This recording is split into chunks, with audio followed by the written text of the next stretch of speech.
ಶವ ಅಮ್ಮನ ಮೋಜು ಮಸ್ತಿ, ಮಗಳ ಶವದ ಜೊತೆಗೆ 12 ಗಂಟೆ ಜಾಲಿ ರೈಡ್, ಸಾಕ್ಷ್ಯ ನಾಶ ಮಾಡಿದ್ರ ಪೊಲೀಸರು. ಕಿರಾತಕಿ ಅಮ್ಮ ಪ್ರಿಯಾಂಕಾ ಬಂಧನ ಯಾವಾಗ? ಅಯ್ಯೋ ಕಂದ, ಜಸ್ಟಿಸ್ ಫಾರ್ ವೆನೆಲ್ಲಾ.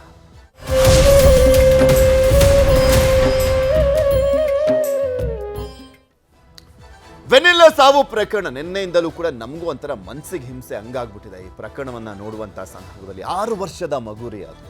ಈ ಪ್ರಕರಣದಲ್ಲಿ ಯಾರಾದರೂ ಕೂಡ ಅಷ್ಟೇ ಈ ಸ್ಟೋರಿ ನೋಡ್ಬಿಟ್ರೆ ಮರುಗುವಂತಾಗತ್ತೆ. ಅದರ ಜೊತೆಗೆ ಬೇಸರ, ನೋವು, ಆಕ್ರೋಶ ಎಲ್ಲವೂ ಒಟ್ಟೊಟ್ಟಿಗೆ ಕಾಣಿಸ್ಕೊಳ್ಳುವಂಥ ಪ್ರಕರಣ ಇದು. ಯಾಕೆಂದ್ರೆ ಇಲ್ಲಿ ಆ ತಾಯಿಯ ಮನಸ್ಥಿತಿ, ಕಾರೊಳಗೆ ಮಗು ಶವ ಇದೆ, ಈ ಕ್ರೂರಿ ತಾಯಿ ಕಾಫಿ ಡೇಲ್ ಮೋಜು ಮಸ್ತಿ ಮಾಡ್ತಾ ಇದ್ದಾರೆ. ಇನ್ನು ಒಂದ್ ಕಡೆ ಬೇಲಿನ ಎದ್ದು ಹೊಲ ಮೇಯ್ತು ಅಂತ ಹೇಳ್ತಾರಲ್ಲ, ಆ ರೀತಿಯಾಗಿ ರಕ್ಷಕರೇ ಭಕ್ಷಕರಾಗಿದ್ದಾರೆ. ವ್ಯವಸ್ಥೆನೇ ಸತ್ತೋಗಿದೆ. ಹಾಗಾದ್ರೆ ಯಾರು ಹೊಣೆ ಅಂತ? ಆ ವೆನಿಲ್ಲಾ ಸಾವಿಗೆ ನ್ಯಾಯ ಬೇಕಾಗಿದೆ.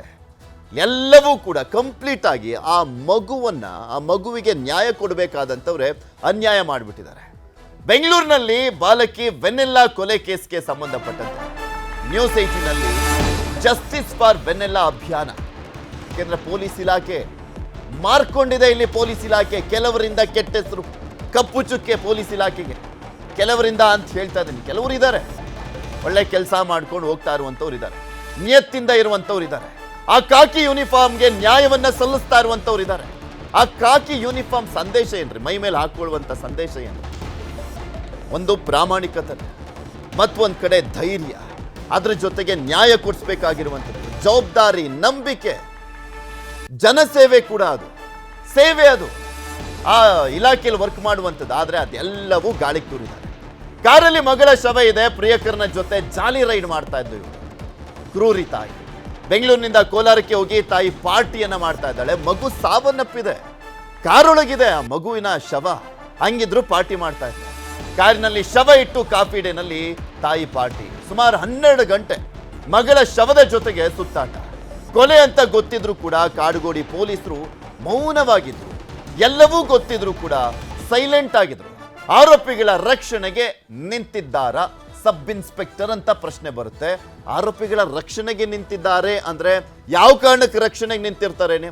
ಅವ್ರೇನ ಅವ್ರ ಮಾವನ ಮಕ್ಳ ಅಥವಾ ದೊಡ್ಡಪ್ಪ ಚಿಕ್ಕಪ್ಪನ ಮಕ್ಳ? ಯಾಕೆ ನಿಂತ್ಕೊಂಡಿರ್ತಾರೆ ರಕ್ಷಣೆಗೆ? ಡೀಲ್ ಆಗಿರ್ತಾರೆ, ಎಂಜಲು ಕಾಸಿಗೆ ಕೈ ಒಡ್ಡಿರ್ತಾರೆ. ಆ ಕಾರಣಕ್ಕೋಸ್ಕರನೇ ಅವ್ರ ಸಪೋರ್ಟಿಂಗ್ ನಿಂತ್ಕೊಂಡಿರ್ತಾರೆ. ಯಾಕೆಂದ್ರೆ ಈ ಪ್ರಕರಣ FIR ಆಗ್ಲಿಕ್ಕೆ ತಗೊಂಡಂತಹ ದಿನಗಳೆಷ್ಟು ಗೊತ್ತಾ? 3 ತಿಂಗಳು. 3 ತಿಂಗಳಾದ ಬಳಿಕ ಜೂನ್ 4ಕ್ಕೆ ಈಗ 8 ದಿನದ ಹಿಂದೆ FIR ಆಗಿದ್ದು. FIR ಆಗಿದ್ದಕ್ಕೆ 3 ತಿಂಗಳು ತಗೊಂಡ್ರು. UDR ಪ್ರಕರಣ ದಾಖಲು ಮಾಡ್ಕೊಂಡು ಹಂಗೆ ಈ ಪ್ರಕರಣವನ್ನ ಮುಚ್ಚಾಕುವಂತ ಪ್ರಯತ್ನ ಆಗಿತ್ತು. ಇದೆಲ್ಲದ್ರ ಬಗ್ಗೆನೂ ಕೂಡ ಮಾತನಾಡ್ತಾ ಹೋಗೋಣ. ನಮ್ಮ ಜೊತೆ ಅತಿಥಿಗಳು ಕೂಡ ಜಾಯ್ನ್ ಆಗಿದ್ದಾರೆ. SK ಉಮೇಶ್ ಸರ್, ಮಾಜಿ ಪೊಲೀಸ್ ಅಧಿಕಾರಿಗಳು ನಮ್ಮ ಜೊತೆ ಜಾಯ್ನ್ ಆಗಿದ್ದಾರೆ. ಹಾಗೆ ಫಣೀಂದ್ರ ಅವರು FSL ತಜ್ಞರು, ಅವರು ಕೂಡ ಜಾಯ್ನ್ ಆಗಿದ್ದಾರೆ. ಇಬ್ಬರನ್ನು ಕೂಡ ಮಾತನಾಡಿಸ್ತಾ ಹೋಗ್ತೀನಿ. ಇಬ್ಬರಿಗೂ welcome to the show. Umesh sir ಇಂದನೇ ಆರಂಭ ಮಾಡ್ತೀನಿ ನಾನು. ಮಗುವಿನ ಸಾವಿನ ಬಗ್ಗೆ ಮೊದಲ ದಿನದಿಂದಲೂ ಕೂಡ ಅನುಮಾನ ಇದೆ ಸರ್ ಇಲ್ಲಿ. ಅದರ ಜೊತೆಗೆ ಹಂತವಾಗಿಯೂ ಕೂಡ ಏನಾಗ್ತಾ ಇದೆ ಅನ್ನುವಂಥದ್ದು ಗೊತ್ತಾಗಿದೆ. ಇಲ್ಲಿ ಯಾರನ್ನು ನಂಬಬೇಕು ಅಂತ ವ್ಯವಸ್ಥೆನೇ ಬುಡಮೇಲಾಗಿದೆ. ರಕ್ಷಕರೇ ಭಕ್ಷಕರಾಗಿದ್ದಾರೆ. ಕೇಸನ್ನ ಹಳ್ಳ ಹಿಡಿಸಿದ್ದಾರೆ. ವ್ಯವಸ್ಥೆ ಎಲ್ಲಿಗೆ ಹೋಗ್ತಾ ಇದೆ ಅಂತ ಈ ರೀತಿಯಾಗಿ ಪ್ರಕರಣಗಳು ಬಂದಂತ ಸಂದರ್ಭದಲ್ಲಿ ಯಾರನ್ನ ನಂಬೇಕು ಸ್ವಾಮಿ ಅನ್ಸುತ್ತೆ? ಹೌದು ನೋಡಿ, ಈ ಪ್ರಕರಣನ ನಾವು ಮೊದಲಿಂದ ನೋಡ್ಕೊಂಡು ಬಂದ್ವಿ. ಈ ಪ್ರಕರಣದಲ್ಲಿ ಯಾವುದೇ ಒಂದು ತಾಯಿ ಮತ್ತೆ ಮಗಳು ಮತ್ತೆ ಮಕ್ಕಳುಗಳ ಸಂಬಂಧದಲ್ಲಿ ಆದಂತ ಸಾವುಗಳೇನ್ ಮಾಡ್ತಾರೆ, ಪೊಲೀಸ್ ತನಿಖಾ ಕಾಲದಲ್ಲಿ ಏನಾದ್ರೂ ಹೆಚ್ಚು ಕಡಿಮೆ ಆದಾಗ ಸಂಶಯ ಪಡ್ತಕ್ಕಂಥದ್ದು ಪೊಲೀಸರಲ್ಲಿ ಸ್ವಲ್ಪ ಕಮ್ಮಿ ಇರ್ತದೆ. ಯಾಕೆಂದ್ರೆ ಯಾಕೆ ತಾಯಿ ಸಾಯಿಸ್ಬಿಡ್ತಾಳೆ, ಯಾಕೆ ತಂದೆ ಸಾಯಿಸ್ಬಿಡ್ತಾನೆ, ಕಾರಣ ಇಲ್ಲ ಅದು ಅಂತ ಹೇಳಿ ಆ ಕಡೆ ತನಿಖೆಯ ಭಾಗವನ್ನೇ ಅವರು ನಮ್ಮವರು ಮರ್ತು ಬಿಡ್ತಾರೆ. ಆದ್ರೂ ಸಹ ಒಂದ್ ವೇಳೆ ಅಕಸ್ಮಾತ್ ಅದು UDR ಮಾಡ್ತಾರೆ, UDR ಮಾಡ್ಲೇಬೇಕಾಗುತ್ತೆ. ನ್ಯಾಚುರಲ್ ಡೆತ್ ಅಂತ ಮಾಡ್ಕೋಬೇಕಾಗ್ತದೆ. ಮೇಲ್ನೋಟಕ್ಕೆ ಏನಾದ್ರು ಅಕಸ್ಮಾತ್ ಗಾಯಗಳು, ಸ್ಮದರಿಂಗ್ ಸಿಂಪ್ಟಮ್ಸ್ಗಳು, ಮತ್ತೆ ಏನಾದ್ರೂ ಅವಳಿಗೆ ಬಾಹ್ಯವಾಗಿ ಏನಾದ್ರೂ ಗಾಯಗಳು ಕಾಣಿಸ್ತಾ ಇರ್ತಕ್ಕಂಥದ್ದು, ಮತ್ತೆ ಅದು ಏನೇ ಆದ್ರೂ ಮಕ್ಕಳ ಮೈ ಮೇಲೆ ಏನೇ ಬಲಾತ್ಕಾರವಾಗಿ ಏನಾದ್ರು ಅವರು ಪ್ರಯೋಗ ಮಾಡಿದ್ರೆ ಅದ್ರದ್ದು 100ಕ್ಕೆ 100ರಷ್ಟು ಅದರದ ಒಂದು ಇಂಪ್ರೆಷನ್ಸ್ ಗಳು ಬಾಡಿ ಮೇಲೆ ಕಾಣಿಸ್ಬಿಡ್ತವೆ. ಅದನ್ನ ಬಹಳ ಅತ್ಯಂತ ಸೂಕ್ಷ್ಮವಾಗಿ ನೋಡ್ಬೇಕು ತನಿಖಾಧಿಕಾರಿ. ಯಾರೋ ಒಬ್ಬರನ್ನ ಕಳಿಸ್ಬಿಟ್ಟು ASI ನೋ ಯಾರೋ ಒಬ್ಬ ಹೆಡ್ ಕಾನ್ಸ್ಟೇಬಲ್ ಅವರು, ಅದು ಅವ್ರೂ ಸಹ ಎಕ್ಸ್ಪೀರಿಯನ್ಸ್ ಇದ್ರೆ ನೋ ಪ್ರಾಬ್ಲಮ್, ಅವ್ರು ಪಕ್ಕ ನೋಡ್ತಾರೆ, ಅವರು ಈಕ್ವಲೆಂಟ್ ಟು ಎ ನೈವೋ. ಬಟ್ ಯಾರೋ ಯಾವತ್ತೋ ಏನೋ ಗೊತ್ತಿಲ್ಲದೆ ಹೋಗಿ ನೋಡಿದಾಗ ಏನಾಗುತ್ತೆ ಅಂದ್ರೆ ಅವ್ರು ಏನ್ ಹೇಳ್ತಾರೆ ಅದನ್ನೇ ಕೇಳ್ಕೊಂಡು ಪೋಸ್ಟ್ ಮಾರ್ಟಮ್ಗೆ ಬಾಡಿ ಕಳಿಸ್ತಕ್ಕಂಥದ್ದು, ಮತ್ತೆ ಪೋಸ್ಟ್ ಮಾರ್ಟಮ್ಗೆ ಏನ್ ನಾವು ರಿಪೋರ್ಟ್ಗಳು ಕೊಡ್ತೀವಲ್ಲ, ಡಾಕ್ಟರ್ಗಳಿಗೆ ಏನೇನ್ ಬೇಕು, ಏನೇನ್ ಮಾಡಿ ನೀವು ಕೊಡ್ಬೇಕು, ಏನ್ ಹೇಳ್ಬೇಕು ಅನ್ನುವಂಥದ್ದನ್ನ ಸ್ಪೆಸಿಫಿಕ್ ಆಗಿ ನಾವು ಫಾರ್ಮ್ ಅಲ್ಲಿ ಫಿಲ್ ಮಾಡಿ ಅದನ್ನ ಕಳಿಸ್ಕೊಟ್ಟಾಗ ಡಾಕ್ಟರ್ಗಳು ಸಹ ಪೋಸ್ಟ್ ಮಾರ್ಟಮ್ ಮಾಡುವಂತ ಸಮಯದಲ್ಲಿ ಬಹಳ ಅತ್ಯಂತ ಕೂಲಂಕುಷದಿಂದ ನೋಡ್ತಾರೆ. ಆದ್ರೆ ಮೇಲ್ನೋಟಕ್ಕೆ ಏನಾದ್ರೂ ಅಕಸ್ಮಾತ್ ಈ ತರ ಸಂಶಯ ಬಂದಿದೆ ಅಂತ ಹೇಳಿದ್ರೆ ಸಂಶಯಾತ್ಮಕ UDR ಅಂತ ನಾವು ಮಾಡ್ತೀವಿ. ಅದ್ರಲ್ಲಿ 174C ಅಂತೇಳಿ ಅದನ್ನ ಸಂಶಯಾತ್ಮಕವಾಗಿದೆ, ಇದನ್ನ ದಯಮಾಡಿ ಇದನ್ನ ಕೂಲಂಕುಷವಾಗಿ ನಮ್ಗೆ ತಿಳಿಸಿ ಅಂದಾಗ ಅಲ್ಲಿಗೆ ಹೋದಂತ ದೇಹ ಪೋಸ್ಟ್ ಮಾರ್ಟಮ್ಗೆ ಹೋದಂತ ಸಮಯದಲ್ಲಿ ಅಲ್ಲೂ ಸಹ ಅದ್ರ ಬಗ್ಗೆ ಜಾಗೃತಿ ವಹಿಸ್ತಾರೆ, ಮತ್ತೆ ಅದ್ರ ಬಗ್ಗೆ ಕಾಳಜಿ ತಗೊಳ್ತಾರೆ. ಏನ್ ಆಗಿರ್ಬೋದು ಅಂತೇಳಿ ಒಳಗಡೆಗೆ ಹೋಗಿ ಅಕಸ್ಮಾತ್ ಏನಾದ್ರು ಬಾಹ್ಯದಲ್ಲಿ ಏನಾದ್ರು ಗಾಯಗಳು ಮತ್ತೆ ಆ ತರದ್ ಏನಾದ್ರು ಕಾಣಿಸಿಲ್ಲ ಅಂತಂದ್ರೆ ಒಳಗಡೆಗೆ ಹೋಗಿ ಅಲ್ಲಿ ಅದನ್ನ ಪ್ರಿಸರ್ವೇಟಿವ್ ಗಳಿಗೆ ಒಳಗಡೆಗೆ ಅಂಗಾಂಗಗಳನ್ನ ಸಂಗ್ರಹಿಸಿ ಅದನ್ನ ಮುಂದಿನ ತನಿಖೆಗೆ FSL ಗೆ ರವಾನೆ ಮಾಡ್ತಕ್ಕಂಥದ್ದು ಮಾಡ್ತಾರೆ. ಒಂದು ವೇಳೆ ಅದನ್ನು ನೋಡ್ತಾ ಇದ್ರೆ ಪ್ರಿಮಾಫೆಸಿ ಏನು ಕಾಣಿಸ್ಲಿಲ್ಲ, ಇದು ಕೊಲೆ ಅಲ್ಲ ಅಂತ ಅನ್ನುವಂಥದ್ದು ಏನಾದ್ರು ಅಕಸ್ಮಾತ್ ಪೋಸ್ಟ್ ಮಾರ್ಟಮ್ ಅಲ್ಲಿ ಗೊತ್ತಾಗ್ಲಿಲ್ಲ ಅಂದ್ರೆ ಮುಂದಿನ ತನಿಖೆಗೆ ಅದು ಹೋಗ್ತದೆ. ಅದಾದ್ಮೇಲೆ ಅದು ಎಲ್ಲಾ ಪೂರ್ಣ ಪ್ರಮಾಣದ ರಿಪೋರ್ಟ್ಗಳು ವಾಪಸ್ ಬಂದು ಎಲ್ಲ ಅದ್ಮೇಲೆ ಕನ್ಸಾಲಿಡೇಟೆಡ್ ಒಂದು ರಿಪೋರ್ಟ್ ನ ಮತ್ತೆ ನಾವು ಡಾಕ್ಟರ್ ಹತ್ರ ತಗೊಳಕ್ ಹೋದಾಗ ಅವ್ರು ಇಲ್ಲ ಇದು FSL ಅಲ್ಲಿ ಈ ತರ ಬಂದಿದೆ, ಇದು ಮರ್ಡರ್ ಆಗಿದೆ, ನೀವು ಕೇಸ್ ರಿಜಿಸ್ಟರ್ ಮಾಡ್ಕೋಬೇಕು ಅಂತ ತಕ್ಷಣ ಇಮಿಡಿಯೇಟ್ ಆಗಿ ಅದು ಪ್ರೋಸೆಸ್ ಇರ್ತದೆ ಇಷ್ಟು ದಿವಸ ಅಂತ ಹೇಳಿ ಅಂತ ಅದ್ರ ಒಳಗಡೆ ಬಂದ ತಕ್ಷಣನೇ ನಾವು 302 ಕೇಸ್ ರಿಜಿಸ್ಟರ್ ಮಾಡ್ಕೊಳ್ಳುವಂತ ತನಿಖೆ ಮಾಡ್ತಕ್ಕಂಥ ಕೆಲಸ ಮಾಡ್ತೀವಿ. ಅಲ್ಲ, ನೀವು ಹೇಳಿದ್ದೆಲ್ಲ ಹೌದು, ಹಿಂಗೆಲ್ಲ ಪ್ರೋಸೆಸ್ ಇರುತ್ತೆ ಅಂತ. ಅದಕ್ಕೆ ನಾನು ಆರಂಭದಲ್ಲಿ ಹೇಳಿದೆ, ವ್ಯವಸ್ಥೆನೇ ಬುಡಮೇಲಾಗ್ಬಿಟ್ಟಿದೆ, ರಕ್ಷಕರೇ ಭಕ್ಷಕರಾಗ್ಬಿಟ್ಟಿದ್ದಾರೆ, ಹಳ್ಳ ಇಡ್ಸ್ಬಿಟ್ಟಿದ್ದಾರೆ ಈ ಕೇಸ್ನ ಅಂತ. ಸರ್, ಮಾತನಾಡಿಸ್ತಾ ಹೋಗ್ತೀನಿ. ನಮ್ಮ ಜೊತೆ ಪಣೀಂದ್ರ ಅವರು ಕೂಡ ಇದ್ದಾರೆ. ಪಣೀಂದ್ರ ಸರ್, ಇಲ್ಲಿ ಸಾಕ್ಷ್ಯ ನಾಶ ಕಂಪ್ಲೀಟ್ ಆಗಿ ಆಗೋಗ್ಬಿಟ್ಟಿದೆ ಅನ್ನುವಂಥದ್ದು ಒಂದು ರೀತಿಯಾಗಿ ಮೇಲ್ನೋಟಕ್ಕೆ ಅನ್ನಿಸ್ತಾ ಇರುವಂಥದ್ದು. ಯಾಕೆಂದ್ರೆ ಮಗುವಿನ ಬಟ್ಟೆ ಸಂಗ್ರಹಿಸಿಲ್ಲ, CCTV ಫೂಟೇಜ್ಗಳನ್ನು ವಶಪಡಿಸ್ಕೊಂಡಿಲ್ಲ, ಕಾರನ್ನು ಕೂಡ ಸೀಸ್ ಮಾಡಿಲ್ಲ, 8 ದಿನ ವಾಟರ್ ಸರ್ವಿಸ್ ಆಗಿದೆಯಂತೆ ಆ ಕಾರಿಗೆ. ಲೆಕ್ಕ ಹಾಕೊಳ್ಳಿ ಯಾವ್ಯಾವ ರೀತಿಯಾಗೆಲ್ಲ ನಾಶ ಆಗಿದೆ ಅಂತ. ಈ ಪ್ರಕರಣಕ್ಕೆ ಇವೆಲ್ಲ ಎಷ್ಟು ಇಂಪಾರ್ಟೆಂಟ್ ಆಗಿತ್ತು. ಈಗ ಇದು ಅಂದರೆ ಇದನ್ನು ಯಾವುದೂ ಕೂಡ ಮಾಡ್ದಲೇ ಇರುವಂಥ ಹಿನ್ನೆಲೆಯಲ್ಲಿ ಎಷ್ಟು ಮಟ್ಟಿಗೆ ಲಾಸ್ ಆಗುತ್ತೆ? ಸರ್ ನಮಸ್ಕಾರ. ಇನ್ಫ್ಯಾಕ್ಟ್ ಇದೊಂದು ವೆರಿ ಅನ್ಫಾರ್ಚುನೇಟ್ ಸಿಚುಯೇಷನ್. ಇದು ಈ ಟಾಪಿಕ್ ನ ಡಿಸ್ಕಸ್ ಮಾಡ್ತಿರ್ಬೇಕಾದ್ರೆ ಎಷ್ಟೋ ಪ್ರಕರಣಗಳಲ್ಲಿ ಒಬ್ಬ ಇನ್ವೆಸ್ಟಿಗೇಷನ್ ಆಫೀಸರ್ಗೆ ಉದ್ದೇಶ ಇಲ್ಲದೆ ಹೋದ್ರು ಕೂಡ ಕೆಲವು ಎವಿಡೆನ್ಸ್ ಗಳನ್ನ ಮಿಸ್ ಮಾಡ್ಕೊಂಡಿರ್ತಾರೆ. That is on there innocence part of it. ಈ ತರ ಕೇಸ್ಗಳು ನೋಡ್ತಾ ಹೋದಾಗ ಇಂಟೆನ್ಷನಲಿ ಅವರು ಮಿಸ್ಲೀಡ್ ಮಾಡೋ ಪ್ರಯತ್ನ ಮಾಡಿದ್ದಾರೆ ಅಂತನೋ ಅಥವಾ ಗೊತ್ತಿದ್ದೇ ತಪ್ಪು ಮಾಡಿದ್ದಾರೆ ಅಂತ ನೋಡ್ತಿರ್ಬೇಕಾದ್ರೆ this is very unfortunate on the first prima facie level. ಆದ್ರೆ ನಮ್ಮ ಲೀಗಲ್ ಸಿಸ್ಟಮ್ ಅಲ್ಲಿ we have various approaches for deciding a particular case. ನಾವು ಆ ಎವಿಡೆನ್ಸ್ ಗಳ ಬಗ್ಗೆ ಏನ್ ಮಾತಾಡ್ತಿದೀವಿ ನಾವು, that talks about the direct evidences. ಏನು ಆ ಬಾಡಿ ಸಾಗಿಸ್ಬೇಕಾದ್ರೆ ಅದರಲ್ಲಿರುವಂತ ಬಾಡಿಗೆ ಸಂಬಂಧಪಟ್ಟಿರುವಂತ ಟ್ರೇಸಸ್ ಏನು ಗಾಡಿನಲ್ಲಿ ಸಿಕ್ತು, ಆ ಗಾಡಿ ಓನರ್ಶಿಪ್ ಯಾರು, ಗಾಡಿ ಯಾವ ಜಾಗದಲ್ಲಿ ಓಡಾಡಿದೆ, CCTV ಕ್ಯಾಪ್ಚರ್ ಆಗಿದೆಯಾ, ಅದೆಲ್ಲ ಒಂದು ಹಂತಕ್ಕೆ ಡೈರೆಕ್ಟ್ ಎವಿಡೆನ್ಸ್ ಲೆಕ್ಕ ಬರುತ್ತದು. ಆದರೆ one more category of evidence, that is a circumstantial evidence. Okay, ಎಷ್ಟೋ ಕೇಸ್ಗಳಲ್ಲಿ ಏನ್ ನಿರ್ಧಾರ ಮಾಡಿದ್ದಾರೆ ಅಂತ ಕೇಳಿದ್ರೆ ಡೈರೆಕ್ಟ್ ಎವಿಡೆನ್ಸ್ ಮಾತ್ರ ಒಂದು ಸ್ಟೋರಿ ಹೇಳಿ ಸರ್ಕಮ್ಸ್ಟಾನ್ಷಿಯಲ್ ಎವಿಡೆನ್ಸ್ ಇನ್ನೊಂದು ಸ್ಟೋರಿ ಹೇಳಿದ್ರು ಸಹ ಸರ್ಕಮ್ಸ್ಟಾನ್ಷಿಯಲ್ ಎವಿಡೆನ್ಸಸ್ ಬೇಸಿಸ್ ಮೇಲೆ ಕೇಸ್ ತಗೋಬೇಕು ಅಂತ ಕೇಸ್ ಲಾಗಳಿದೆ. ಸೊ ಹಾಗಾಗಿ ಇಂಥ ಪ್ರಕರಣಗಳಲ್ಲಿ ಕೇವಲ ಆ ವೆಹಿಕಲ್ ಅಲ್ಲಿರುವಂತಹ ಸ್ಟೈನ್ಸ್ ಮಾಯ ಆಯ್ತು ಅಂತನೋ ಅಥವಾ ಅದಕ್ಕೆ ಸಂಬಂಧಪಟ್ಟಿರುವಂತಹ ಟ್ರೇಸಸ್ ನಮ್ಗೆ ಸಿಕ್ಕಿಲ್ಲ ಅಂತನೋ ಜಸ್ಟ್ ಅಷ್ಟೇ ಡಿಸ್ಕಸ್ ಮಾಡಿದ್ರೆ ಆಗೋದಿಲ್ಲ. Because that is one eleven discussion, no doubt.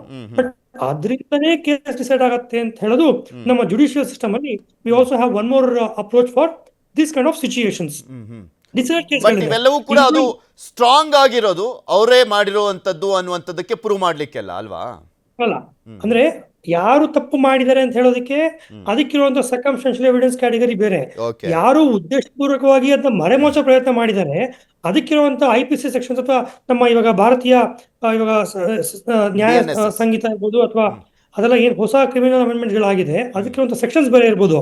Evidence tampering ಇರೋ ವಿಚಾರ ಬೇರೆ, causing the murder that is a separate section. So ಬೇರೆ ಬೇರೆ ಸೆಕ್ಷನ್ ಗಳಲ್ಲಿ ಯಾವ್ಯಾವ ಇಂಗ್ರೀಡಿಯೆಂಟ್ಸ್ ಬರಬೇಕಿದೆ ಅದನ್ನ ಅಟ್ರಾಕ್ಟ್ ಮಾಡ್ತಾ ಹೋದಾಗ ಸೊ ಬೇರೆ ಬೇರೆ ವ್ಯಕ್ತಿಗಳಿಗೆ ಬೇರೆ ಬೇರೆ ಸೆಕ್ಷನ್ಸ್ ಅನುಗುಣವಾಗಿ ಅದು ಅಪ್ಲೈ ಆಗ್ತಾ ಹೋಗುತ್ತೆ. But when we discussing about the girls murder, that is one part. The team which has ಮಿಸ್ಲೆಡ್ ಅಥವಾ ಬೇಕು ಅಂತ ಮರೆಮಚ್ಚೋ ಪ್ರಯತ್ನಗಳು ಏನ್ ಮಾಡಿದ್ದಾರೆ ಅದಕ್ಕಿರೋ ಸೆಕ್ಷನ್ ಬೇರೆ. ಎರಡಕ್ಕೂ ಬೇರೆ ಬೇರೆ ಅಪ್ರೋಚ್ಗಳು ಬೇಕಿದೆ ನಮ್ಗೆ ಈ ಕೇಸಲ್ಲಿ. ಓಕೆ ಸರ್, ಮಾತನಾಡ್ತಾ ಹೋಗ್ತೀನಿ. ಇನ್ನೊಂದು ಬ್ರೇಕಿಂಗ್ ನ್ಯೂಸ್ ಬರ್ತಾ ಇದೆ. ಬಾಲಕಿ ವೆನ್ನೆಲ್ಲಾ ಕೊಲೆ ಪ್ರಕರಣಕ್ಕೆ ಸಂಬಂಧಪಟ್ಟಂತೆ ಕಾಡುಗೋಡಿ ಪೊಲೀಸರ ಕರ್ತವ್ಯ ಲೋಪ, ಮಹದೇವಪುರ ಉಪವಿಭಾಗ ಎಸಿಪಿಯಿಂದ ವರದಿಯನ್ನ ಕೊಡಲಾಗಿದೆ. ಡಿಸಿಪಿ ಸೈದುಲ್ಲಾ ಅದಾವತ್ಗೆ ವರದಿಯನ್ನ ಕೊಡಲಾಗಿರುವಂಥದ್ದು. ಮಹದೇವಪುರ ಉಪವಿಭಾಗದ ಎಸಿಪಿಯಿಂದ ವರದಿಯನ್ನ ಕೊಡಲಾಗಿದೆ. ತನಿಖಾಧಿಕಾರಿ ನಿಂಗರಾಜ್, ಇನ್ಸ್ಪೆಕ್ಟರ್ ರಂಗಸ್ವಾಮಿ ಇಬ್ಬರಿಂದ ಕರ್ತವ್ಯ ಲೋಪ ಅಂತ ವರದಿಯನ್ನ ಸಲ್ಲಿಕೆ ಮಾಡಲಾಗಿರುವಂಥದ್ದು. ಅಸಹಜ ಸಾವು ಅಂತ ದೂರು ದಾಖಲಿಸಿ ಸೈಲೆಂಟ್ ಆಗಿದ್ರು. ಕೇಸ್ ತನಿಖೆಗೆ ಮುಂದಾಗದ ಇನ್ಸ್ಪೆಕ್ಟರ್ ರಂಗಸ್ವಾಮಿ. ಕಾಡುಗೋಡಿ ಪೊಲೀಸರ ಕರ್ತವ್ಯ ಲೋಪ ಬೆಳಕಿಗೆ ಬಂದಿದೆ. ಉಮೇಶ್ ಸರ್ನ ಮಾತನಾಡ್ತೀವಿ. ಉಮೇಶ್ ಸರ್, ಯಾವಾಗಲೂ ಕೂಡ ನೋಡ್ತಾ ಇರ್ತೀವಿ ಒಂದೊಂದ್ಸಲಿ ಗುಬ್ಬಿ ಮೇಲೆ ಬ್ರಹ್ಮಾಸ್ತ್ರ ಅನ್ನುವಂಥ ಪ್ರಯೋಗ ಆಗ್ತಾ ಇರುತ್ತೆ. ಈ ಪ್ರಕರಣದಲ್ಲೂ ಹಂಗೆ ಆಗಿದೆಯಾ ಏನೋ ಗೊತ್ತಿಲ್ಲ. ಯಾಕೆಂದ್ರೆ ಫಸ್ಟ್ ಡೇ ಇಟ್ ಸೆಲ್ಫ್ ವೈದ್ಯರು ಅನುಮಾನವನ್ನ ವ್ಯಕ್ತಪಡಿಸಿದ್ದಾರೆ, ಡೌಟ್ಗಳನ್ನು ವ್ಯಕ್ತಪಡಿಸಿದ್ದಾರೆ. ಅದಾದ್ಮೇಲೆ ಪೋಸ್ಟ್ ಮಾರ್ಟಮ್ ರಿಪೋರ್ಟ್, ಇಲ್ಲಿ ಒಂದು ಡೇಟ್ ಅನ್ನ ಹೇಳೋದಾದ್ರೆ ನಿಮಗೆ ಮಾರ್ಚ್ 25ನೇ ತಾರೀಕು ಡಾಕ್ಟರ್ ಹೇಳಿದ್ದಾರೆ. ಏಪ್ರಿಲ್ 4ನೇ ತಾರೀಕು PM ರಿಪೋರ್ಟ್ ಬಂದಿದೆ. ಅದರಲ್ಲೂ ಕೂಡ ಮೆನ್ಷನ್ ಆಗಿದೆ, ಡ್ಯಾಮೇಜ್ ಆಗಿದೆ, ಉಸಿರುಗಟ್ಟಿಸಿ ಕೊಲೆ ಮಾಡಲಾಗಿದೆ ಅನ್ನುವಂಥ ಅನುಮಾನಗಳೆಲ್ಲವನ್ನೂ ಕೂಡ ಉಲ್ಲೇಖ ಮಾಡಿದರೂ ಕೂಡ ಪೊಲೀಸರು ಸತಾಯಿಸಿದ್ದಾರೆ. ಪೊಲೀಸರ ನಂಬಿಕೆ ಅವರೇ ಕಳ್ಕೊಂಡಿದ್ದಾರೆ. ಇಲ್ಲಿ ಪ್ರಭಾವಿಗಳಿಗೆ ಒಂದು, ಬಡವರಿಗೆ ಒಂದು ಅನ್ನುವಂಥದ್ದು ಕೆಲವೊಮ್ಮೆ ಇಂಥ ಪ್ರಕರಣದಲ್ಲೂ ಪ್ರೂವ್ ಆಗ್ತಾ ಇದೆ. ನೋಡಿ, ಯಾವತ್ತೂ ಅಷ್ಟೇ ಇಮಿಡಿಯೇಟ್ ಆಗಿ ಪೋಸ್ಟ್ ಮಾರ್ಟಮ್ ಕಳಿಸ್ಕೊಟ್ಟ ತಕ್ಷಣ ಅಲ್ಲಿಂದ ರಿಪೋರ್ಟ್ ಜನರೇಟ್ ಆದ ತಕ್ಷಣನೇ ಪೋಸ್ಟ್ ಮಾರ್ಟಮ್ ಮಾಡ್ತಾ ಇರ್ಬೇಕಾದಾಗ್ಲೇನೆ ಡಾಕ್ಟರ್ಗಳು ನೇರ ಸಂಪರ್ಕದಲ್ಲಿ ನಾವ್ ಇರ್ತೀವಿ, ತನಿಖಾಧಿಕಾರಿಗಳು ನಮ್ಗೆ ಹೇಳ್ಬಿಡ್ತಾರೆ ಇದು ಮರ್ಡರ್ ಆಗಿದೆ ಅಂತ ಹೇಳ್ಬಿಡ್ತಾರೆ. ತಕ್ಷಣನೇ ನಾವು ಆ ರಿಪೋರ್ಟ್ ನೇ ಅವರು ಅಲ್ಲಿಂದ ಇಮಿಡಿಯೇಟ್ ಆಗಿ ರಿಪೋರ್ಟ್ ತಂದ ತಕ್ಷಣನೇ ನಾವು ಮರ್ಡರ್ ಕೇಸ್ಗಳನ್ನ ರಿಜಿಸ್ಟರ್ ಮಾಡ್ಕೊಡ್ಬೇಕು. ಇಲ್ಲಾಂದ್ರೆ ಗ್ರಾಸ್ ನೆಗ್ಲಿಜೆನ್ಸ್ ಮತ್ತೆ ಕರ್ತವ್ಯ ಲೋಪ 100% ಅದು ಯಾವ್ದೇ ಕಾರಣಾಂತರಕ್ಕೂ ತಂದಿಟ್ಕೊಬಿಟ್ಟು ಯಾವತ್ತೋ ಮರ್ಡರ್ ಅಂತ ಕೊಟ್ಟದ್ನ ಯಾವತ್ತೋ ಇನ್ನೊಂದು 3 ದಿವಸ ಬಿಟ್ಕೊಳ್ಳೋ, ಇಲ್ಲ 6 ದಿವಸನೋ, ಇಲ್ಲ 6 ತಿಂಗಳು ಬಿಟ್ಕೊಂಡು ಮಾಡೋಕ್ ಆಗುದಿಲ್ಲ. The next moment when we received the report, immediately we should register a case and send FIR to the concerned jurisdictional court. ಇಲ್ಲಾಂದ್ರೆ ಏನಾಗುತ್ತೆ, that is amounts to ಕರ್ತವ್ಯ ಲೋಪ. ಅದು ಖಂಡಿತವಾಗ್ಲೂ ಆತರ ಮಾಡಬಾರ್ದು. ಯಾಕೆಂದ್ರೆ ಒಂದು ವೇಳೆ ಅಕಸ್ಮಾತ್ ಡಾಕ್ಟರ್ ಇಂದ ಆತರ ರಿಪೋರ್ಟ್ ಜನರೇಟ್ ಆಗ್ಲಿಲ್ಲ ಅಂತಂದಾಗ next level that is chemical report ಗಳು ಬರ್ಬೇಕು, ಅಲ್ಲಿವರೆಗೂ ಆಗ್ತದೆ. ಬಟ್ ಏನ್ ಪಣೀಂದ್ರ ಅವ್ರು ಹೇಳ್ತಾ ಇದ್ರು, ಸರ್ಕಮ್ಸ್ಟೆನ್ಷಿಯಲ್ ರಿಪೋರ್ಟ್ ಗಳು ಸಂಬಂಧಪಟ್ಟಾಗೆ ಬಾಡಿನ ನೋಡಿದವ್ರು ಯಾರು, ಬಾಡಿನ ಅದನ್ನ ಎಕ್ಸಾಮಿನ್ ಮಾಡಿದವ್ರು ಯಾರು, ಆ ಸಮಯದಲ್ಲಿ ಪೋಸ್ಟ್ ಮಾರ್ಟಮ್ ಮಾಡೋಕ್ ಮೊದಲನೇ ಅದನ್ನ UDR ನ ಇನ್ಕ್ವೆಸ್ಟ್ ನ ಕಂಡಕ್ಟ್ ಮಾಡಿದವ್ರು ಯಾರು, ಅವ್ರು ಎಷ್ಟು ಎಕ್ಸ್ಪರ್ಟು, ಇಲ್ಲ ಯಾರಾದ್ರೂ ಅಕಸ್ಮಾತ್ ಏನಾದ್ರೂ ಅದ್ ಎಲ್ಲಿ ಜನರೇಟ್ ಆಯ್ತು, ಯಾರು ಮಾಡಿದ್ರು, ಯಾರು ಬರೆದ್ರು, ಯಾವ ಜಾಗದಲ್ಲಿ ಬರೆದ್ರು ಅನ್ನೋದು ಇಂಪಾರ್ಟೆಂಟ್. ಅದು ಯಾಕೆಂತಂದ್ರೆ ನಾವು ಒಂದು ಬಾಡಿನ ನಾವು ಹಲವಾರು ಕೇಸ್ಗಳಲ್ಲಿ ಏನಾಗಿದೆ ಅಂದ್ರೆ ನಾವೇನ್ ಎಕ್ಸಾಮಿನ್ ಮಾಡಿ ಕಳ್ಸಿಕೊಟ್ಟಿದೀವಿ ನಮ್ಮ ಸರ್ವಿಸಸ್ ಗಳಲ್ಲಿ, ಇದು ಈ ಕೇಸ್ಗಳಲ್ಲಿ ಹೋದಾಗ ಅವ್ರ ಸ್ಪಾಟಿಗೆ ಬಂದಾಗ್ಲೂ ಸಹ ಕೆಲವು ಟೀಮ್ಸ್ ಇದು ಮರ್ಡರ್ ಆಗಿದೆ ಅಂತ ಹೇಳಿದ್ರು. ನಾವು ಮರ್ಡರ್ ಅಲ್ಲ, ಇದು 100% ಆಕ್ಸಿಡೆಂಟ್ ಆಗಿದೆ ಅಂತಾನು ಸಹ ನಾವು ವಾದ ಮಾಡಿ ಕಳ್ಸಿಕೊಟ್ಟಿರ್ತಕ್ಕಂಥದ್ದಿದೆ. ಅದೇ ತರ ರಿಪೋರ್ಟ್ ಗಳು ಜನರೇಟ್ ಆಗಿದ್ದಾವೆ. ಆಮೇಲೆ ಕೆಲವಷ್ಟೆಲ್ಲ ಇಲ್ಲಿಂದ ಡಾಕ್ಟರ್ ಹತ್ರನ ನಾವು ಅಲ್ಲಿಗೆ ಹೋದಾಗ್ಲೂ ಇಲ್ಲ ಇದು ಮರ್ಡರ್ ಆಗಿದೆ ಅಂತಾನೆ ನಾವು ಸಹ ನೇರವಾಗ್ಲೇನೆ ಅದ್ರಲ್ಲಿ ಬರ್ದ್ಬಿಟ್ಟಿರ್ತೀವಿ. ಆಮೇಲೆ ಏನಾದ್ರು ರಿಪೋರ್ಟ್ ಕೊಡ್ಲಿ ಅಂತ. ಯಾಕೆಂದ್ರೆ ನಾವು ತನಿಖೆಗೆ ಕೇಸ್ ನ ಸೆಕ್ಷನ್ ಆಫ್ ಲಾನ ಸೇರ್ಸ್ಕೊಬಿಡೋದೇನ್ ತಪ್ಪಾಗುದಿಲ್ಲ. ಅಕಸ್ಮಾತ್ ಗೊತ್ತಿದ್ದು ಅದನ್ನ ಸೇರ್ಸ್ತಿಲ್ಲ ಅಂದ್ರೆ ಅದ್ರ ಬಗ್ಗೆ ಪ್ರಿಮಾಫಿಸಿ ಕೇಸ್ ಗೊತ್ತಾಗಿದೆ ತನಿಖಾಧಿಕಾರಿಗೆ, ಅದನ್ನ ತಗೋಬೇಕಾಗಿತ್ತು, ಅದನ್ನ ಸೇರ್ಸ್ಬೇಕಾಗಿತ್ತು, ಅದನ್ನ ಕೊಲೆ ಕೇಸ್ ಅಂತ ದಾಖಲಿಸ್ಬೇಕಾಗಿತ್ತು. ಇಷ್ಟೆಲ್ಲ ಇದ್ರೂ ಸಹ ದಾಖಲಿಸದೇ ಇರ್ತಕ್ಕಂಥದ್ದು ಏನೋ ಈ ಮನುಷ್ಯ ಇದರಿಂದ ಕಾರಣ ಏನೋ ಇದೆ ಇದರಿಂದ ಅಂತ ಹೇಳಿ ಅವ್ರ ಮೇಲೆ ಡಿಸಿಪ್ಲಿನರಿ ಆಕ್ಷನ್ ಹೋಗ್ತಕ್ಕಂಥದ್ದು ಇರ್ತದೆ. ಆ ಕಾರಣಕ್ಕೆ ಈ ತರ ಎಲ್ಲ ಕ್ರಾಸ್ ನೆಗ್ಲಿಜೆನ್ಸ್ ಆಗಿದ್ರು ಮಾತ್ರ ನೆಗ್ಲಿಜೆನ್ಸ್ ಅಂತ ಬರ್ತದೆ. ಇದು ಕೆಲವು ಅಂತಂದ್ರೆ ಅಯ್ಯೋ ಹಿಂಗ ಆಗಿರ್ಬೋದ, ತಾಯಿ ಯಾಕೆ ಕೊಂದ್ಬಿಡ್ತಾಳೆ ಮಗಳನ್ನ, ಇವೆಲ್ಲ ಯಾರಾದ್ರೂ ಮಾಡ್ತಾರ ಅನ್ನುವಂಥದ್ದು ತುಂಬಾ ಇದು ನಮ್ಮ ಪೊಲೀಸರ ಮನಸ್ಥಿತಿಯಲ್ಲಿ ಇರ್ತವೆ. ಹಾಗೆ ಇಂಥವಾದಾಗ ಬಹಳ ಅತ್ಯಂತ ಸೂಕ್ಷ್ಮವಾಗಿ ಆಗ್ಬೇಕು. ಆದ ತಕ್ಷಣ ಈ ತರ ರಿಪೋರ್ಟ್ ಗಳು ಜನರೇಟ್ ಆದ ತಕ್ಷಣ ಇಮಿಡಿಯೇಟ್ ಆಗಿ ಕೇಸ್ ರಿಜಿಸ್ಟರ್ ಮಾಡ್ಬೇಕು. ಇಲ್ಲಾಂದ್ರೆ ತನಿಖೆ ಭಾಗವಾಗಿ ಈ ತರ ಮತ್ತೊಂದು ವಿಚಾರ ಸರ್, ಇಲ್ಲಿ ಇವ್ರು ತನಿಖೆ ಮಾಡ್ತಿರ್ತಾರೆ, ಹೌದು, SI ಇನ್ಸ್ಪೆಕ್ಟರ್ ಅವರೆಲ್ಲ ತನಿಖೆ ಮಾಡ್ತಿರ್ತಾರೆ. ಇದು ಯಾವುದು ACPಗೆಲ್ಲ ಗೊತ್ತೇ ಇರಲ್ವಾ, DCPಗೆಲ್ಲ ಗೊತ್ತೇ ಇರಲ್ವಾ? ಅವ್ರಿಗೂ ಇನ್ಫಾರ್ಮೇಶನ್ ಕೊಟ್ಟಿರ್ತಾರಲ್ವಾ, ಅವರು ಮೀಟಿಂಗ್ಗಳನ್ನೆಲ್ಲ ಮಾಡ್ತಾರಲ್ವಾ? ಇಲ್ಲಿ ಗುಬ್ಬಿ ಮೇಲೆ ಬ್ರಹ್ಮಾಸ್ತ್ರ ಅಂತ ಅದಕ್ಕೆ ಹೇಳಿದ್ದು ನಾನು, ಬರೀ SI ಇನ್ಸ್ಪೆಕ್ಟರ್ ಸಿಕ್ಬಿಡ್ತಾರ ಇಲ್ಲಿ ಅಂತ. ಇಲ್ಲ, ಏನಾಗುತ್ತೆ ಅಂದ್ರೆ IO has got is abundant, ಅವ್ರಿಗೆ ಅಧಿಕಾರ ಇದೆ. IOನೇ ಆ ಫೈಲ್ ನ ಯಾವ ತರ ಡ್ರೈವ್ ಮಾಡ್ಬೇಕು ಅನ್ನೋ ಡ್ರೈವಿಂಗ್ ಸೀಟ್ ಅಲ್ಲಿ ಕೂತ್ಕೊಂಡಿರ್ತಾನೆ. ಆಮೇಲೆ ಹೈರಾರ್ಕಿ, ನಾವು ಮೇಲ್ಗಡೆ ನಾವು ಕೆಳಗಡೆ ಇನ್ಸ್ಪೆಕ್ಟರ್ ಹೇಳದ್ನ ಮೇಲ್ಗಡೆ ACP ಆದವರು DSP ಆದವರು ಕೇಳಲೇಬೇಕಾಗ್ತದೆ. ತೀರಾ ಏನಾದ್ರೂ ಸಂಶಯ ಬಂದ್ರೆ ಇವ್ರು ಸಂಶಯಾತ್ಮಕವಾಗಿ ಹೇಳಿದ್ರೆ ಅವ್ರು ಬರ್ತಾರೆ, ಸ್ಪಾಟ್ ಬರ್ತಾರೆ, ಮತ್ತೆ ಏನ್ ಮಾಡ್ತಾ ಇದೀರಿ ಅಂತ ಕೇಳ್ತಾರೆ. ಈ ರಿಲೇಟೆಡ್ ಅಲ್ಲಿ ಅದೇ ತರ SP ಗೋ ಮತ್ತೆ DCP ಗೋ ನಾವೇನ್ ಕ್ಯಾರಿ ಮಾಡಿ ಹೇಳ್ತೀವೋ, what is the gravity of the offence ಏನಿದೆ ಅಂತ ಏನ್ ಹೇಳ್ತೀವೋ ಅದ್ರ ಮೇಲೆ ಅವ್ರು ಆಕ್ಟ್ ಮಾಡ್ತಾರೆ. ಯಾಕಂದ್ರೆ ಕೇಸಸ್ಗಳು ಪ್ರತಿ ದಿವಸ ಪ್ರತಿ ನಿಮಿಷ ಬರ್ತಾ ಇರ್ತವೆ, ಎಲ್ಲಾ ಕಡೆಗೂ ಹೋಗ್ಬೇಕಾಗಿರ್ತದೆ. ಆ ಕಾರಣಕ್ಕೆ what is important and what is unimportant ಅಂತ ಅವ್ರಿಗೆ ಬೇಕಾಗಿರ್ತದೆ. ಇದು ಇಂಪಾರ್ಟೆಂಟ್ ತಿಳಿಸಿ ಹೇಳ್ತಕ್ಕಂಥದ್ದು IO ಜವಾಬ್ದಾರಿಯಾಗಿರ್ತದೆ. ಸುಪೀರಿಯರ್ ಆಫೀಸರ್ಗಳು ಬರ್ತಾರೆ, ಅದ್ ನೋಡ್ತಾರೆ, ಮತ್ತೆ ನೋಡಾದ್ಮೇಲೆ ಏನ್ ಮಾಡ್ಬೇಕು ಏನ್ ಮಾಡಬಾರ್ದು, ಇದರಲ್ಲಿ ಏನೇನೆಲ್ಲ ರಿಪೋರ್ಟ್ ಜನರೇಟ್ ಮಾಡ್ಬೇಕು ಅಂತ ಅವರು ನಿರ್ಧಾರ ಮಾಡ್ತಾರೆ. ಇಂಥದ್ರಲ್ಲಿ ಕೆಲವಷ್ಟುಗಳು ಲೋಪದೋಷ ಆಗ್ತವೆ. ಆ ಕಾರಣಕ್ಕೆ ಹಲವಾರು ಡಿಬೇಟ್ ಗಳಲ್ಲಿ ಇದ್ದೀನಿ, ಯಾವುದೇ ಒಂದು ಈ ಸಂಶಯಾತ್ಮಕ ಸಾವುಗಳು ಅಂತ ಬಂದು 174C ಅಂತ ಬರ್ತಾವ ನೋಡಿ, ಅವುಗಳಲ್ಲಿ ಸುಮಾರು ಕೇಸಸ್ಗಳು ಮರ್ಡರ್ಗಳಾಗ್ಬಿಟ್ಟಿರ್ತವೆ. ಯಾಕಂದ್ರೆ ಅವೆಲ್ಲ ಕಂಪ್ಲೀಟ್ ಡಿಕಂಪೋಸ್ ಆಗ್ಬಿಟ್ಟಿರ್ತವೆ. ಆಮೇಲೆ ಕೆಲವು ಸ್ಟ್ಯಾಬಿಂಗ್ ಆಗೋಗ್ಬಿಟ್ಟು ಗೊತ್ತೇ ಆಗಲ್ಲ, ಸ್ಮದರಿಂಗ್ ಮಾಡ್ಸಾಯ್ಸಿರು ಇರ್ತವೆ. ಆಮೇಲೆ ತಲೆನೂ ಮತ್ತೆ ಬಾಡಿನೂ ಸಪರೇಟ್ ಆಗೋಗಿರ್ತವೆ, ನಾಯಿಗಳು ಎಳ್ದಾಡ್ಬಿಟ್ಟಿರ್ತವೆ. ಇಂಥ ಕೇಸಸ್ಗಳು ನನ್ನ ಲೆಕ್ಕದಲ್ಲಿ 15 to 20% ಮರ್ಡರ್ಗಳಲ್ಲಿ ಎಂಡ್ ಆಗ್ಬಿಡ್ತವೆ.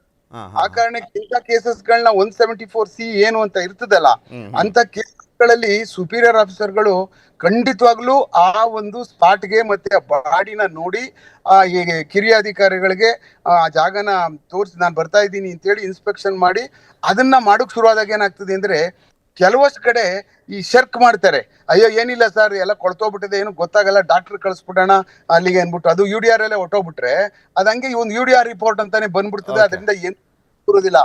ಆ ಕಾರಣಕ್ಕೆ ಮನುಷ್ಯ ಸತ್ತೋಗ್ಬಿಟ್ಟಿದ್ದೇನೆ ಅನ್ನುವಂತ ಒಂದೇ ಒಂದು ಕಾರಣಕ್ಕೋಸ್ಕರನೇ ನಾವು ಅದನ್ನ ಎಚ್ಚರಿಕೆಯಿಂದ ಮರ್ಡರ್ ಕೇಸ್ ಅಂತಾನೆ ಅದನ್ನ ಯಾವತ್ತೂ ತನಿಖೆ ಮಾಡ್ಬೇಕು. ಇಲ್ಲಾಂದ್ರೆ ಯಾವತ್ತಿದ್ರು ನಮ್ಗ್ ಸಮಸ್ಯೆನೇ ಅದು 5 ವರ್ಷ ಹೋಗ್ಲಿ ಅದು ಸತ್ತಿರಲ್ಲ. ಅದು ಖಂಡಿತವಾಗ್ಲೂ ನಮ್ ತಲೆ ಮೇಲೆ ಯಾವಾಗೂ ಕೂತ್ಕೊಂಡಿರ್ತದ. ಅದು ಜವಾಬ್ದಾರಿ ಪಣೀಂದ್ರ ಅವ್ರನ್ನ ಒಂದ್ ಮಾತನಾಡ್ತೀನಿ ಸರ್. ಪಣೀಂದ್ರ ಅವರೇ, ಇಲ್ಲಿ ಮೇನ್ಲಿ ಬಟ್ಟೆ ವಾಶ್ ಆಗಿರುವಂಥದ್ದೇ ಆಗಲಿ, ಕಾರ್ನ ವಾಟರ್ ವಾಶ್ ಮಾಡಿಸಿರುವಂಥದ್ದೇ ಆಗಲಿ, CCTV ದೃಶ್ಯ ನಾಶ ಆಗಿದ್ರೆ ಅದನ್ನ ಮೇ ಬಿ ರಿಕವರ್ ಆಗೇ ಆಗುತ್ತೆ, ಅದೇನು ಪ್ರಾಬ್ಲಮ್ ಆಗಲ್ಲ. ಬಟ್ ಈ ವಾಟರ್ ಸರ್ವಿಸ್ ಎಲ್ಲ ಆದಂಥ ನೆಕ್ಸ್ಟ್ನು ಕೂಡ ಈ ಫೊರೆನ್ಸಿಕ್ ಸಾಕ್ಷ್ಯಗಳನ್ನು ಸಂಗ್ರಹಿಸ್ಬೋದಾ ಅಂತ, ಈ ಬಟ್ಟೆಗಳಲ್ಲಿ ಅಥವಾ ಬೆಡ್ಶೀಟ್ನಲ್ಲಿ, ಆ ದಿಮ್ಗಳಲ್ಲಿ? ಸರ್ ಮ್ಯೂಟ್ ಆಗಿದೆ ಅನ್ಸುತ್ತೆ, ನೋಡಿ ಸರ್, ಮ್ಯೂಟ್ ಆಗಿದೆ, ಚೆಕ್ ಮಾಡಿ. ಮಾಡ್ಲಿಕ್ಕೆ ಆಗತ್ತೆ ಇಲ್ಲ ಅನ್ನೋ ವಿಚಾರ that's completely situational and specific to this particular case. ಅವರು ಯಾವ ರೀತಿನಲ್ಲಿ ಎಷ್ಟು ಸಲ ಗಾಡಿ ವಾಶ್ ಮಾಡಿದ್ದಾರೆ, ಎಷ್ಟು ಡೆಪ್ತ್ ಅಲ್ಲಿ ಗಾಡಿ ವಾಶ್ ಮಾಡಿದ್ದಾರೆ ಯಾರಿಗೂ ಗೊತ್ತಿಲ್ಲ. ಓಕೆ, ಮತ್ತೆ ಅವರು ಬರೀ ಆರ್ಡಿನರಿ ವಾಟರ್ ಕ್ಲೀನ್ ಮಾಡಿದಾರೆ ಅಥವಾ any chemicals are use to wash out the vehicle ಗೊತ್ತಿಲ್ಲ. ಅದು ತನಿಖೆ ಆಗ್ಬೇಕಿದೆ. That's what the subject matter of our discussion. Okay, but ಕೆಲವು ಕೇಸ್ಗಳಲ್ಲಿ ಗಾಡಿ ವಾಶ್ ಆದ್ಮೇಲೆ ಸಹ ಸಿಕ್ಕಿರುವಂತ ಎವಿಡೆನ್ಸ್ಗಳಿದೆ, ಕೆಲವು ಕೇಸ್ಗಳಲ್ಲಿ ಸಿಕ್ಕಿಲ್ದಿರೋ ಎವಿಡೆನ್ಸ್ಗಳು ಕೂಡ ಇದೆ. ಸೊ ಈ ಕೇಸಲ್ಲಿ ಸಿಗುತ್ತೆ ಇಲ್ವಾ, that is subject to the investigation further. ಆದರೆ CCTV ಬಗ್ಗೆ ಹೇಳಿದ್ರಿ ನೀವು, CCTV footage is very complicated right now. ಅದು ಕೇಸು ಹಳೆದಾಗಿರೋ ಕಾರಣಕ್ಕೋಸ್ಕರ ಎಲ್ಲೆಲ್ಲಿ CCTV ಫುಟೇಜ್ಗಳು ಸಿಕ್ಕಿರತ್ತವ್ರಿಗೆ the data which is purposefully deleted ನಾವು ರಿಕವರ್ ಮಾಡ್ಬೋದು ಅದನ್ನ. ಆದರೆ ಆಟೋಮೆಟಿಕ್ ಪ್ರೊಸೆಸ್ ಅಲ್ಲಿ that overwrites the data. ಆ ಡೇಟಾ ಓವರ್ ರೈಡ್ ಆದಾಗ we cannot retrieve the overwritten content. So right ನಾವು ಎಲ್ಲಾ CCTVಗಳು ಎಷ್ಟು ದಿನ ಕ್ಯಾಪ್ಚರ್ ಮಾಡ್ಕೊಂಡು ಡೇಟಾ ಇಟ್ಕೊಂಡಿರುತ್ತೆ ಅಂತ ಗೊತ್ತಿಲ್ಲ. ಸಾಧಾರಣವಾಗಿ ಒಂದ್ ಮಂತ್ ತನಕ ಇಟ್ಕೊಂಡಿರ್ತಾರೆ, ಜನರಲ್ ಆಗಿ ಹೇಳ್ಬೇಕು ಅಂತ ಹೇಳಿದ್ರೆ. ರೇರ್ ಕೇಸ್ಗಳಲ್ಲಿ 3 ತಿಂಗಳು ಕೂಡ ಕೆಲವು CCTVಗಳು ಕ್ಯಾಪ್ಚರ್ ಮಾಡೋದಕ್ಕೆ ವ್ಯವಸ್ಥೆ ಮಾಡ್ಕೊಟ್ಟಿರ್ತಾರೆ. ಸೊ ಎಲ್ಲ ನೋಡ್ಕೊಂಡು ಯಾವ್ಯಾವ CCTV ಯಾವ ಕಾನ್ಫಿಗರೇಷನ್ಸ್ ಆಗಿದೆ ನೋಡ್ಕೋಬೇಕಿದೆ ಅದೊಂದ್ಸಲಿ. ಬಟ್ ಡಿಲೀಟ್ ಆಗಿರೋ ಡೇಟಾ, ಓವರ್ ರೈಡ್ ಆಗಿರೋ ಡೇಟಾ ಸಿಗೋದಿಲ್ಲ. ಹಾಗಂತ ಇವಾಗ ನಾವು CCTV ಬಗ್ಗೆ ಇಟ್ಕೊಳ್ಳುವಂತ ನಂಬಿಕೆ ಕೂಡ it will be very limited. Thank you so much sir, ಇಷ್ಟು ತನಕ ಜಾಯ್ನ್ ಆಗಿ ನಿಮ್ಮ ಅಭಿಪ್ರಾಯಗಳನ್ನು ವ್ಯಕ್ತಪಡಿಸಿದ್ದಕ್ಕೆ ಉಮೇಶ್ ಸರ್ ಹಾಗೆ ಪಣೀಂದ್ರ ಸರ್. ಸೊ ಇಲ್ಲಿ ಮೇಯ್ನ್ ಆಗಿ ವೆನಿಲ್ಲಾಗೆ ನ್ಯಾಯ ಸಿಗಬೇಕು, ಇದು ಯಾರ ವಿರುದ್ಧ ಹೋರಾಟ ಅಂತಲ್ಲ, ಸಮಾಜದ ನಂಬಿಕೆಯ ಪ್ರಶ್ನೆ. ಸಮಾಜದಲ್ಲಿ ನಂಬಿಕೆ ಉಳ್ಕೊಳ್ಬೇಕಾಗಿದೆ, ಪೊಲೀಸರ ಮೇಲೆ ನಂಬಿಕೆ ಉಳ್ಕೊಳ್ಬೇಕಾಗಿದೆ, ವ್ಯವಸ್ಥೆ ಮೇಲೆ ನಂಬಿಕೆ ಉಳ್ಕೊಳ್ಬೇಕಾಗಿದೆ, ಆ ಮಗುವಿಗೆ ನ್ಯಾಯ ಸಿಗಬೇಕಾಗಿದೆ, ಆ ಕುಟುಂಬಕ್ಕೆ ನ್ಯಾಯ ಸಿಗಬೇಕಾಗಿದೆ. ಇಂಥ ಕ್ರೂರವಾಗಿ ವರ್ತಿಸಿದಂಥ ಮನಸ್ಥಿತಿ ಇರುವಂಥ ಆ ತಾಯಿಗೂ ಕೂಡ ಅಷ್ಟೇ ಕಠಿಣ ಶಿಕ್ಷೆ ಆಗಬೇಕು, ಅದರ ಜೊತೆಗೆ ಆಕೆ ಅಡ್ಡವ್ಗೂ ಕೂಡ ಅಷ್ಟೇ.